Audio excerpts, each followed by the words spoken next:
أعوذ بالله من الشيطان الرجيم بسم الله الرحمن الرحيم يا أيها الذين آمنوا لا تدخلوا بيوت النبي إلا أن يؤذن لكم إلى طعام غير ناصرين إناه ولكن إذا دعيتم فادخلوا فإذا طعمتم فانتشروا ولا مستأنسين لحديث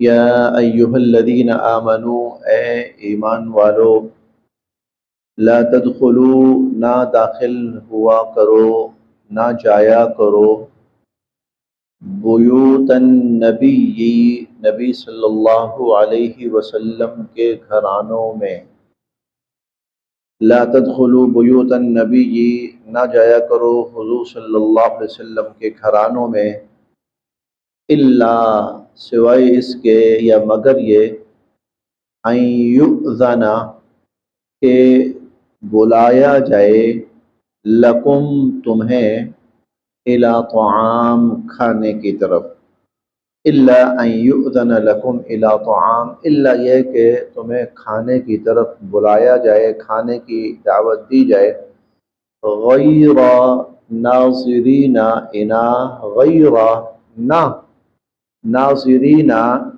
تم انتظار کرو انا کھانے کے تیار ہونے کا غیر ناظرین انا اور تم کھانے کے تیار ہونے کا انتظار نہ کرو۔ یہاں جو احکامات دیے جا رہے ہیں بظاہر خطاب نبی کریم صلی اللہ علیہ وسلم کی ذات اقدس کو ہے اور آپ کے گھروں کو بظاہر مخاطب کیا گیا ہے، عنوان بنایا گیا ہے، لیکن یہ تعلیمات عام ہیں سب کے لیے، خاص طور پر جو عرب کا اس وقت کا معاشرہ تھا اس کے لیے۔ معاشرتی طور پر وہاں بہت سی خامیاں اور خرابیاں تھیں، اللہ رب العزت نے ان آیات میں ان سب خامیوں اور خرابیوں کی اصلاح کی۔ ایک خامی اور خرابی یہ تھی کہ کسی نے کسی کے گھر جانا ہوتا تھا نا تو وہ سیدھا اندر چلا جاتا تھا، کسی سے ملنا ہوتا تھا تو گھر کے دروازے پہ رکنے، اجازت لینے، اس کا وہ تکلف نہیں کرتے تھے، سیدھا گھروں کے اندر چلے جاتے تھے۔ اب ظاہر اخلاقی اعتبار سے بھی یہ بات بہت غلط ہے، اور اس کے علاوہ اس میں اور بہت ساری معاشرتی خرابیوں کی گنجائش نکلتی ہے اور بنتی ہے۔ اسی لیے اللہ رب العزت نے ایک تو یہ لوگوں کو تاکید فرمائی کہ آئندہ جب تک تمہیں بلایا نہ جائے نا اور اندر جانے کی اجازت نہ ہو اس وقت تک حضور صلی اللہ علیہ وسلم کے گھروں میں بلا اجازت داخل نہیں ہونا۔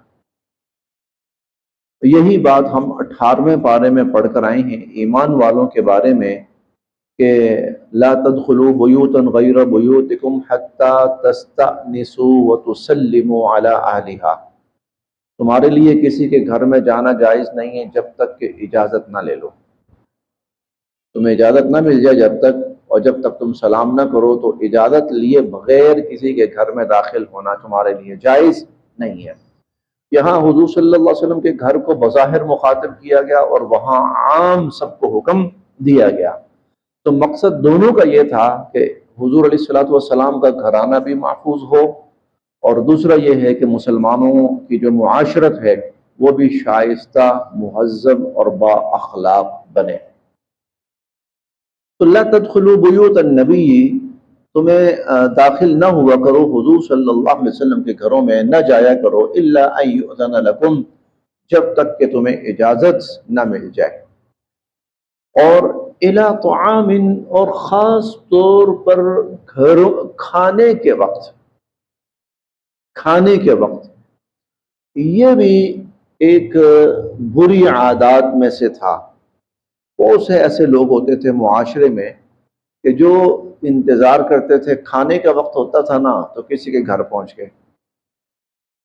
اب ظاہر ہے کہ وہ بندہ کھانے کا نہ پوچھے تو وہ سمجھتا تھا بے مروتی، اب گھر میں بندہ آیا ہوا ہے، اور بسا اوقات ایسے حالات ہوتے بھی نہیں تھے کہ کچھ پوچھے، تو نہ پوچھنے جوگا اور نہ پوچھنے جوگا۔ ایک تو یہ ہوتا تھا. پھر کچھ لوگ ایسے ہوتے تھے جو چلے جاتے تھے، بیٹھے رہتے تھے. کھانے کا وقت ہوگا نا تو ظاہر ہے ہمیں کھانے کا پوچھے گا، تو کھانے کے وقت باقاعدہ اس طرح سے جانا اور یا پھر بیٹھے رہنا کہ جب کھانے کا وقت ہوگا تو ظاہر ہے ہمیں بھی پوچھیں گے ضرور. ان تمام بری عادات کو حضور صلی اللہ علیہ وسلم نے، اللہ تعالیٰ نے ختم فرمایا. لا تدخلوا بیوت النبی الا ان یؤذن لکم، جب تک حضور صلی اللہ علیہ وسلم کے گھر میں داخل ہونے کی تمہیں اجازت نہ ملے نہیں جانا. اور الی طعام، اور کھانے کی طرف نہیں جانا، غیر ناظرین اناہ، اور اسی طرح ایسا بھی نہ ہو کہ تم کھانے کے انتظار میں بیٹھے رہو، کھانے کے تیار ہونے کے انتظار میں بیٹھے رہو، یہ بھی نہیں کرنا. ولیکن، اور لیکن، اذا دعیتم، جب تمہیں بلایا جائے، فادخلوا، پھر جاؤ. جب بلایا جائے نا، حضور صلی اللہ علیہ وسلم کسی کو بلائیں پھر تو ضرور جاؤ. فَإِذَا، بس جب، پھر جب، طَعِمْتُمْ، تم کھانا کھا چکو، فَانْتَشِرُوا، اب واپس چلے جاؤ. جب کھانا کھا چکو تو واپس چلے جاؤ. وَلَا مُسْتَأْنِسِينَ لِحَدِيث، اور باتوں کے اندر جی لگا کر نہ بیٹھ جاؤ. اِنَّا، بے شک، ذَلِكُمْ، ایسا کرنا، کَانَ یُؤْذِی، یہ ایذا پہنچاتا ہے اور تکلیف دیتا ہے، النبی، یا نبی صلی اللہ علیہ وسلم کو. تمہارا ایسا کرنا حضور صلی اللہ علیہ وسلم کو تکلیف دیتا ہے. فَيَسْتَحْيِی مِنْکُمْ، تو وہ تم سے حیا کرتے ہیں، شرم کے مارے نہیں کہتے. واللہ، جبکہ اللہ، لا یستحیی، نہیں شرم فرماتے، من الحق، حق بات کہنے سے، اور اللہ حق بات کہنے سے شرم نہیں فرماتے. حضرت زینب رضی اللہ تعالی عنہا، جن کا بھی تذکرہ چل رہا ہے، ان کا حضور صلی اللہ علیہ وسلم نے ولیمہ کیا. اپنا ہی ولیمہ تھا آپ کا. اب وہاں پر اتنا تکلف تو ہوتا نہیں تھا، وہ جو تھوڑا بہت ہے. اور پھر یہ بھی تھا کہ جگہ بھی چھوٹی سی ہوتی تھی، گھر کوئی بہت بڑے نہیں ہوتے تھے، مختصر سا کھانا ہوتا تھا. تو آپ نے کچھ لوگوں کو کھانے پر مدعو کر لیا، آ جاؤ. کھانا کھانے کے بعد کچھ لوگ تو چلے گئے، کچھ لوگ بیٹھے ہوئے ہیں، آرام سے باتوں میں لگے ہوئے ہیں. حضور علیہ الصلوۃ والسلام انتظار میں ہیں کہ یہ لوگ اٹھیں. اچھا، ان کو نہیں دھیان. آپ انتظار کر کر کر کر کے آخر ایک دفعہ اٹھے، باہر گئے، ازواج مطہرات کے ہاں سے ہو کر تشریف لے آئے، پھر بیٹھے ہوئے.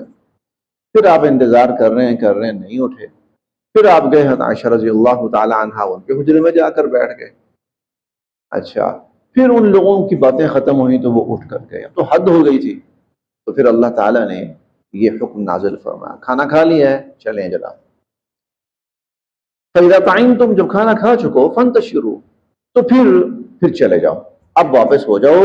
وَلَا مُسْتَأْنِسِينَ لِحَدِيث، باتوں میں دل لگا کے نہ بیٹھ جاؤ. إِنَّ ذَلِكُمْ كَانَ يُؤْذِي النَّبِيَّ، ایسا کرنا حضور صلی اللہ علیہ وسلم کو ایذا پہنچاتا ہے.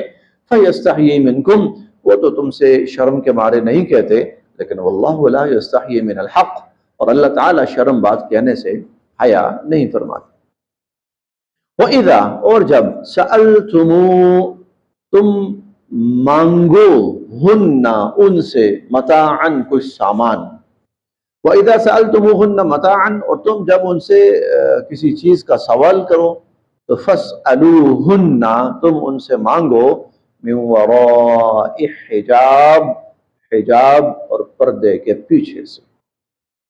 تم پردے کے پیچھے سے ان سے مانگو. اب یہ بھی بظاہر خطاب حضور علیہ الصلوۃ والسلام کی ازواج مطہرات کو ہے، اور اولی مخاطب وہی ہیں، لیکن حکم بہرحال عام ہے. اور وہ یہ، کوئی اجنبی مرد جب کہیں جائے کسی کے گھر اور آگے گھر میں کوئی مرد نہیں ہے، خاتون ہے، تو ان کو آمنے سامنے ہونا جائز نہیں. اس خاتون کے لیے سامنے آنا جائز نہیں ہے. کسی چیز کا لین دین کرنا ہے، کوئی بات کرنی ہے، تو سامنے آنا جائز نہیں ہے، بلکہ جو بھی بات چیت کرنی ہے وہ پردے کے پیچھے سے ہو. عورت جو ہے وہ اندر سے ہی پوچھے، ہاں جی کون، کیا بات ہے. اور ہم نے 2 دن پہلے پڑھا تھا کہ ایسے موقع پر جب عورت نے بات بھی کرنی ہے نا، تو فلا تخضعن بالقول، اس کے لہجے کے اندر سختی ہونی چاہیے. تو ایک تو لہجے میں سختی ہونی چاہیے، اور دوسرا جو بات کرنی ہے تو وہ پردے کے پیچھے سے، آڑ کے پیچھے سے، کسی رکاوٹ کے پیچھے سے کرنی ہے۔ جیسے دروازہ ہے، دروازے کے پیچھے سے کرنی ہے۔ ذالکم، ایسا کرنا، اطہروا، زیادہ پاکیزگی کا ذریعہ ہے، لقلوبکم، تمہارے دلوں کے لیے بھی، وقلوبہن، اور ان کے دلوں کے لیے بھی۔ ذالکم اطہر لقلوبکم وقلوبہن، یہ تمہارے دلوں کے لیے بھی اور ان کے دلوں کے لیے بھی زیادہ پاکیزگی کا ذریعہ ہے۔ وما کانا، اور نہیں ہے، لکم، تمہارے لیے یہ جائز، اور تمہارے لیے یہ جائز نہیں ہے، ان تؤذوا، کہ تم کسی بھی طرح ایذا پہنچاؤ، تکلیف پہنچاؤ، رسول اللہ، اللہ کے رسول صلی اللہ علیہ وسلم کو۔ اب یہ جتنی باتیں پیچھے گزری ہیں یہ سب ایسی تھیں کہ جو حضور علیہ الصلوۃ والسلام کے لیے ایذا اور تکلیف کا باعث بنتی تھی۔ دیر تک لوگوں کا حضور کے گھر میں بیٹھنا، بغیر اجازت اندر آ جانا۔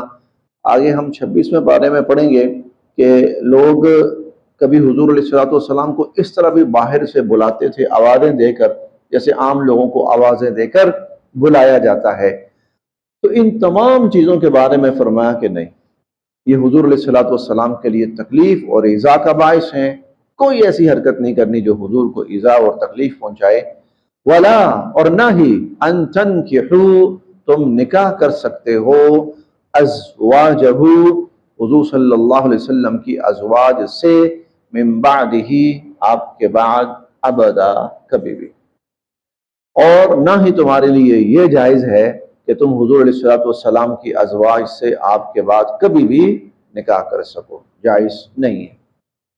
ان ذالکم، بے شک ایسا کرنا، کانا ہے، عند اللہ، اللہ کے ہاں، عظیما، بہت بڑا گناہ۔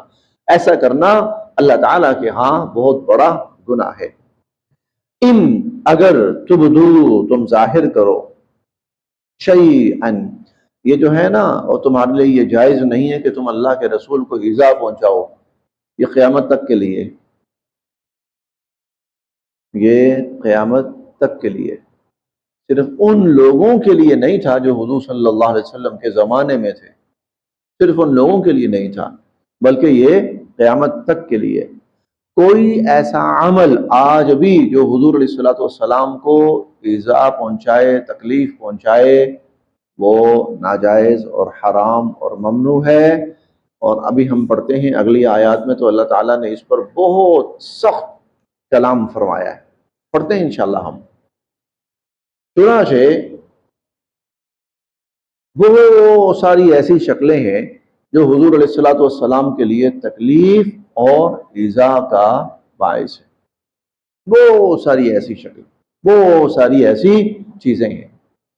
سب سے بڑھ کر جو اللہ تعالیٰ نے دین دیا، اور جس دین کو حضور صلی اللہ علیہ وسلم نے اپنی زندگی لگا کر اور اپنا خون پسینہ بہا کر اور قربانیاں دے کر زمین پر نافذ کیا ہے اور انسانیت تک پہنچایا ہے، اللہ کے اس دین کے اندر کسی بھی قسم کی ملاوٹ کرنا اور اس دین کی جو خالصیت ہے، پیورٹی ہے، اس کو ختم کرنا، یہ سب سے زیادہ حضور علیہ الصلوۃ والسلام کے لیے ایذا اور تکلیف کا باعث۔ مشرکین کہتے تھے ملاوٹ کر لیں، مشرکین کہتے تھے اس دین کے اندر ملاوٹ کر لیں، ایسے کر لیں، ایسے کر لیں، یہ فلاں فلاں باتیں آپ چھوڑ دیں، یا کچھ ہمارا جو طریقہ ہے، کچھ آپ کا طریقہ ہے، ایک مکسچر سا بن جائے، ٹھیک ہے، آپ بھی خوش، ہم بھی خوش۔ اس کا جواب دیں، قل یا ایھا الکافرون قل انما اتبع ما یوحی الی ما ابدلہ من تلقاء نفسی، مجھے اختیار ہی نہیں ہے کہ میں اللہ کے دین میں اتنی سی بھی کوئی جو ہے وہ تبدیلی کروں اور اس میں اپنی مرضی کی کوئی چیز داخل کروں۔ اللہ کا دین جس طرح خالص تھا اس کو اسی طرح خالص رکھنا۔ فادعوا اللہ مخلصین لہ الدین اور فاعبدوا اللہ مخلصا لہ الدین، یہ دو لفظ ہیں۔ دعا کو بھی اللہ کے ساتھ خالص رکھنا ہے اور اللہ کی عبادت کو بھی اللہ کے ساتھ خالص رکھنا ہے۔ اب چونکہ یہ جو ربیع الاول کا مہینہ آنے والا ہے، اب اس مہینے میں حضور صلی اللہ علیہ وسلم کے ساتھ محبت کے نام پر پتہ نہیں وہ کچھ ہونے جا رہا ہے، اللہ معاف کرے، بہت اب تو انتہا ہونے جا رہی ہے، اب تو انتہا ہونے جا رہی ہے۔ اصل جو دین تھا اللہ کا، وہ تو یوں لگتا ہے کہ شاید کہیں کتابوں کے اندر رہ گیا بس۔ اب ایک شیطانیت ہے اور ایک ابلیسیت ہے، اور یہ دین نہیں ہے، واللہ دین نہیں ہے۔ اب بنا سنوار کے عورتیں سامنے لائی جاتی ہیں، اور عورتوں کے ذریعے لوگ اکٹھے کیے جاتے ہیں، اور جتنی زیادہ عورتیں خوبصورت میک اپ کر کے بنا سنوار کے لائی جائیں گی، اتنا ہی مجمع آئے گا اور لوگ آئیں گے، اور پھر ہلہ گلا اور موج مستی اور شور شرابہ۔ یہ ابلیسیت ہے، یہ شیطانیت ہے، یہ اللہ کا دین نہیں ہے۔ وَلَا وَمَا كَانَ لَكُمْ أَن تُؤْذُوا رَسُولَ اللَّهِ، تمہارے لیے قطعاً یہ جائز نہیں ہے کہ تم اللہ کے رسول کو ایذا پہنچاؤ۔ یہ تمام چیزیں حضور صلی اللہ علیہ وسلم کے لیے ایذا کا باعث ہیں، تکلیف کا باعث ہیں۔ اتنی چیز کا حضور نے خیال کیا، اتنی چیز کا، کہیں کفر شرک گناہ اس کی آمیزش دین میں نہ ہو۔ آپ تشریف لائے ہیں مکہ، مدینہ تشریف لائیں ہجرت فرما کر، اب ایک بڑا خوشی کا سماں ہے، مرد بھی خوش ہیں، خواتین بھی خوش ہیں، بچے بھی خوش ہیں، بچیاں بھی خوش ہیں۔ تو وہ چھوٹی بچیاں نا کچھ گیت گا رہی ہیں، گیت گا رہی ہیں، ٹھیک ہے؟ ان گیتوں میں انہوں نے ایک جملہ بولا کہ فینا نبی یعلم ما فی غد، ہمارے درمیان ایسے نبی موجود ہیں جو جانتے ہیں کہ کل کیا ہوگا۔ انہوں نے وہ فوراً ٹوک دیا، غلط کہہ رہی ہو آپ، نہ میں نہیں جانتا کل کیا ہوگا، اللہ جانتے ہیں کل کیا ہوگا۔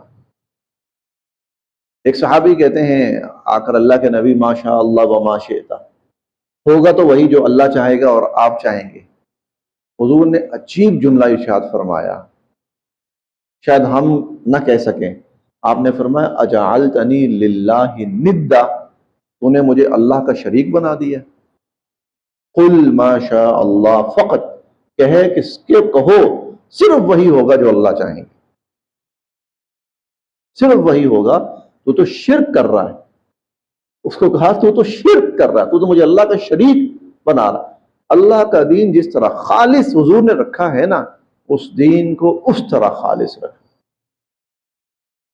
ورنہ اس سے بڑی حضور کے لیے ایذا اور تکلیف کی بات کوئی نہیں ہے کہ میں نے اپنا خون بہا کر، اپنی جماعت قربان کر کے، اور بڑی قربانیوں کے بعد، اور پوری دنیا کے ساتھ لڑائی مول لے کر اور مخالفت مول لے کر، اور اپنے جو خاص طور پر مدنی زندگی کے 10 سال ہیں، صبح و شام دن رات کہیں تلوار ہاتھ میں اٹھا کر، کہیں گھوڑے کی پیٹھ پر، کہیں لوگوں سے مل کر میں نے اللہ کے خالص ترین دین کو جو انسانیت کے سامنے پیش کیا، تم لوگ اس کا مذاق بنا رہے ہو، اس کو مذاق بنا رکھا ہے، اس کو کھیل تماشا بنا لیا۔ وما كان لكم ان تؤذوا رسول اللہ، تمہارے لیے قطعاً اس کی اجازت نہیں کہ تم اللہ کے رسول کو تکلیف پہنچاؤ۔ ولا ان تنكحوا ازواجه من بعده ابدا، اور تمہارے لیے یہ بھی جائز نہیں ہے کہ تم کبھی بھی حضور کے بعد حضور کی کسی زوجہ محترمہ سے نکاح کر سکو۔ ان ذلكم كان عند اللہ عظیما، ایسا کرنا اللہ کے ہاں بہت بڑا گناہ ہے۔ ان تبدوا، اگر تم ظاہر کرو گے، شیئا کسی چیز کو، او تخفوه، یا تم اس کو چھپاؤ گے، فإن اللہ، تو بے شک اللہ تعالی، کانا ہے، بکل شیء علیما، ہر چیز کے بارے میں خوب جاننے والے۔ لا جناح، نہیں ہے کوئی گناہ، علیہن، ان ازواج مطہرات پر، نہیں ہے کوئی گناہ ان ازواج مطہرات پر۔ اچھا، اس کی جو اگر یہ آیت آ رہی ہے، اس کا میں مفہوم عرض کر دیتا ہوں۔ بھئی ازواج مطہرات سے کوئی چیز مانگنی ہے کسی نے، یا چلیں خواتین سے کوئی چیز مانگنی ہے، کوئی لینی ہے، تو بھئی پردے کے پیچھے سے، آمنے سامنے، فیس ٹو فیس ہونا وہ جائز نہیں ہے۔ سب کے لیے کا نہیں، کچھ رشتے ایسے ہیں جن کے آمنے سامنے ہونا کوئی حرج نہیں، کوئی قباحت نہیں، جائز ہے۔ بغیر حجاب کے ان کے سامنے کچھ رشتے ایسے ہیں، ان کے سامنے آنا جائز ہے۔ وہ کون سے رشتے ہیں؟ نہیں ہے گناہ، نہیں ہے حرج، فی آبائہن، خواتین کے لیے یا ازواج مطہرات کے لیے اپنے باپوں کے سامنے آنے میں، ولا ابنائہن، اور اسی طرح اپنے بیٹوں کے سامنے آنے میں، ولا اخوانہن، اور اپنے بھائیوں کے سامنے آنے میں، ولا ابناء اخوانہن، ابنا بیٹے، اخوان بھائی، اور اپنے بھائیوں کے بیٹوں کے سامنے آنے میں، بھائیوں کے بیٹے بھتیجے، ولا ابناء اخواتہن، اور اسی طرح اپنی بہنوں کے بیٹوں کے سامنے، بھانجے، ان کے سامنے آنے میں بھی کوئی قباحت، کوئی حرج، کوئی گناہ نہیں ہے، ولا نسائہن، اور اسی طرح جو آپس کی عورتیں ہیں، عورتوں کے آپس میں آنے جانے میں کوئی قباحت نہیں ہے، ولا ما ملکت ایمانہن، اور جو باندیاں وغیرہ ہیں، ان کی ملازمائیں وغیرہ ہیں، ان کے سامنے آنے میں بھی کوئی قباحت اور کوئی حرج نہیں ہے۔ واتقین اللہ، اور اللہ سے ڈرتی رہو، ان اللہ، بے شک اللہ تعالی، کانا ہے، علی کل شیء شہیدا، ہر چیز سے واقف اور آگاہ۔ ان اللہ، بے شک اللہ تعالی، وملائکتہ، اور اس کے فرشتے، یصلون، درود بھیجتے ہیں، علی النبی، نبی کریم صلی اللہ علیہ وسلم کے اوپر۔ یہ قرآن کریم کے موضوعات میں سے ایک بہت بڑا موضوع ہے، حضور علیہ الصلوۃ والسلام کی ذات اقدس کے اوپر درود و سلام کا بھیجنا۔ اللہ تعالیٰ بھی بھیجتے ہیں اور اللہ کے فرشتے بھی بھیجتے ہیں۔ یا ایہا الذین آمنوا، لہذا اے ایمان والو، صلو علیہ، تم بھی درود بھیجو حضور صلی اللہ علیہ وسلم پر، وسلموا تسلیما، اور خوب سلام بھیجو۔ تم بھی حضور علیہ الصلوۃ والسلام پہ درود بھیجو اور خوب سلام بھیجو۔ گویا دو چیزیں ہوئیں، ایک صلاۃ اور ایک سلام، دو چیزیں ہوئیں، صلاۃ بھی بھیجو، سلام بھی بھیجو۔ جب یہ آیت نازل ہوئی تو صحابہ کرام تشریف لائے کہ اللہ کے نبی، یہ تو ہمیں معلوم ہے کہ آپ پر سلام کیسے بھیجنا ہے، یہ ہمیں معلوم ہے۔ وہ کیسے؟ کہ نماز میں پڑھتے ہیں السلام علیک ایہا النبی ورحمۃ اللہ وبرکاتہ، یہ تو ہمیں معلوم ہے، سلام بھیجتے ہیں ہم آپ پر۔ صلاۃ کیسے بھیجیں، جس کو درود کہتے ہیں، صلاۃ کیسے بھیجیں؟ تو پھر حضور علیہ الصلوۃ والسلام نے فرمایا قولو، یوں کہو، پھر پورا جو درود ابراہیمی ہے وہ آپ نے پڑھ کر صحابہ کرام کو بتایا۔ یہ اچھا، اس میں پھر چلیں، وہ تو ایک سب سے اعلیٰ اور افضل طریقہ بتایا، درود ابراہیمی جو ہے وہ سب سے افضل درود ہے۔ باقی وہ تمام کلمات کہ جو حضور صلی اللہ علیہ وسلم کے لیے درود کا معنی دیں، وہ جائز ہیں، وہ عربی میں جائز ہیں، وہ اردو میں بھی جائز ہیں، اور وہ انگلش میں بھی جائز ہیں۔ مثلا میں اردو میں کہتا ہوں، یا اللہ، اپنے اس حبیب خاص کے اوپر اے اللہ کروڑہا اربہا کھربہا رحمت نازل فرما، درود ہے یہ اردو کے اندر ہے، کوئی حرج نہیں، ان پر کروڑہا اربہا کھربہا درود و سلام ہو، ٹھیک ہے، جائز ہے۔ مثال کے طور پر میں اپنے طور پہ کہتا ہوں، اللہ ریت کے ذرات سے بھی زیادہ ان پر رحمت نازل فرما، ٹھیک ہے، اللہ ستاروں کی تعداد سے بھی زیادہ، اللہ پانیوں کے قطرات سے بھی زیادہ، مطلب اپنے اپنے۔ پھر حضور علیہ الصلوۃ والسلام نے جو خود ارشاد فرمائے ہیں نا، وہ سب سے افضل ہے، وہ سب سے افضل ہے، جو اللہ تعالیٰ نے ارشاد فرمائے ہوں یا حضور صلی اللہ علیہ وسلم، وہ سب سے افضل ہے۔ پھر دوسری بات، یہ جو عمل ہے نا، اس کے بارے میں ایک عجیب بات ہے، اور کوئی عمل قبول ہو یا نہ قبول ہو، دونوں امکان ہوتے ہیں، کئی دفعہ عمل قبول نہیں بھی ہوتا۔ واحد عمل درود شریف ہے، وہ ہر حال میں قبول ہی قبول ہے،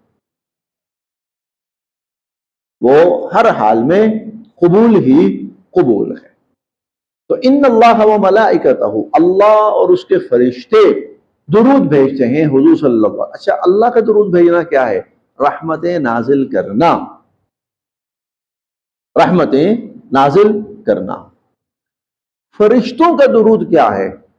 استغفار۔ ایمان والوں کا درود کیا ہے؟ دعا۔ کیسے دعا؟ یا اللہ، اللہم صلی علی سیدنا و مولانا، اللہ ہمارے پیارے حبیب حضرت محمد صلی اللہ علیہ وسلم کے اوپر اپنی رحمتیں نازل کرو۔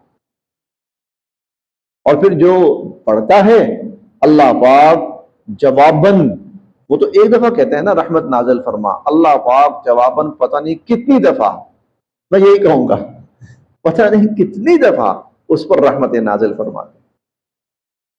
جو حضور علیہ الصلوۃ والسلام کے لیے رحمت کی دعا کرتا ہے، درود بھیجتا ہے، اللہ تعالیٰ پتہ نہیں کتنی دفعہ اس کے اوپر رحمتیں نازل فرماتے ہیں، اس کے گناہ معاف فرماتے ہیں، اس کے درجات بلند کرتے ہیں. حضور صلی اللہ علیہ وسلم کا قرب نصیب ہوتا ہے، قیامت والے دن بھی قرب نصیب ہوگا، اللہ کا قرب نصیب ہوتا ہے. ٹھیک ہے، مشکلیں آسان ہوتی ہیں، گناہ معاف ہوتے ہیں، بہت کچھ، اتنے اس کے فوائد ہیں کوئی حد و حساب نہیں. ان اللہ و ملائکتہ، بے شک اللہ اور اس کے فرشتے یصلون علی النبی، حضور صلی اللہ علیہ وسلم پر درود بھیجتے ہیں. یا ایھا الذین آمنوا، اے ایمان والو، صلو علیہ وسلموا تسلیما، تم بھی حضور صلی اللہ علیہ وسلم کے اوپر درود بھی بھیجو اور خوب سلام بھیجو. ان الذین، بے شک وہ لوگ، یؤذون اللہ، جو اللہ کو تکلیف پہنچانے کی کوشش کرتے ہیں. لفظی معنی ہے جو اللہ کو تکلیف پہنچاتے ہیں، لیکن اللہ کو تکلیف نہیں پہنچائی جا سکتی. اللہ کو تکلیف نہیں پہنچائی جا سکتی. اسی لیے اس کے لیے ہم کوشش کا لفظ استعمال کریں گے. اپنی طرف سے وہ کوشش کر رہے ہیں، جیسے ہم پہلے پارے میں پڑھ کے ہیں، یخادعون اللہ، جو اللہ کو دھوکہ دیتے ہیں. اللہ کو تو دھوکہ نہیں دیا جا سکتا. ہاں، ان کا طرز عمل ایسا ہے جیسے وہ دھوکہ دینے کی کوشش کر رہے ہیں اپنی دانش میں. تو اسی طرح جو اپنی دانش میں اللہ کو ایذا پہنچانے کی اور اس کے رسول صلی اللہ علیہ وسلم کو ایذا پہنچاتے ہیں، لعنہم اللہ، اللہ کے ان پر لعنت ہے، فی الدنیا والآخرہ، دنیا میں بھی اور آخرت میں بھی. وَأَعَدَّ لَهُمْ، اور اللہ نے ان کے لیے تیار کر رکھا ہے، عذابا مہینا، ایسا عذاب جو ذلیل اور رسوا کر کے رکھ دے گا، اہانت والا. میں نے یہ وہ آیت جس کا میں ابھی ذکر کر رہا تھا نا، ابھی آ رہی ہے، یہ کہ جو اللہ اور اس کے رسول صلی اللہ علیہ وسلم کو ایذا پہنچاتے ہیں، تکلیف پہنچاتے ہیں، تو لعنہم اللہ فی الدنیا والآخرہ، ان پر اللہ کی دنیا میں بھی لعنت ہے اور ان پر اللہ کی آخرت میں بھی لعنت ہے. وَأَعَدَّ لَهُمْ عَذَابًا مُهِينًا، اور اللہ تعالیٰ نے ان کے لیے ذلیل کر کے رکھ دینے والا اور رسوا کر کے رکھ دینے والا عذاب تیار کر رکھا ہے. والذین، اور وہ لوگ، یؤذون، جو ایذا پہنچاتے ہیں، تکلیف پہنچاتے ہیں، دکھ دیتے ہیں، المؤمنین، مومن مردوں کو، والمؤمنات، اور مومن عورتوں کو، بغیر مکتسبوا، اس کام کی جو انہوں نے کیا ہی نہیں ہے. اس سے مراد جھوٹا الزام ہے، الزام کسی پر الزام عائد کرنا، الزام تراشی. بغیر مکتسبوا، اس چیز کی ایذا پہنچاتے ہیں جو انہوں نے کیا ہی نہیں ہے، جھوٹا الزام. اور اگر یہ جھوٹا الزام عزت پہ ہونا تو یہ تو اتنا بڑا گناہ ہے کہ اس پر اللہ نے پوری حد مقرر فرمائی ہے. حد قذف جسے کہا جاتا ہے، کسی کے اوپر، کسی کے عزت کے اوپر جھوٹا الزام لگانا، اس پر تو پوری حد اللہ نے مقرر فرمائی، حد قذف، 80 کوڑے. تو جو لوگ ایمان والے مردوں کو اور ایمان والی عورتوں کو ان چیزوں کی تکلیف پہنچاتے ہیں بغیر مکتسبو، جو انہوں نے کیے ہی نہیں ہے، فقد، تو یقیناً، احتملوا، انہوں نے اپنے سر لیا، بہتاناً، بہت بڑا الزام، واثما مبینا، اور اپنے سر لیا بہت بڑا گناہ. تو انہوں نے بہت بڑا الزام اور بہت بڑا گناہ اپنے سر لیا. صدق اللہ العظیم.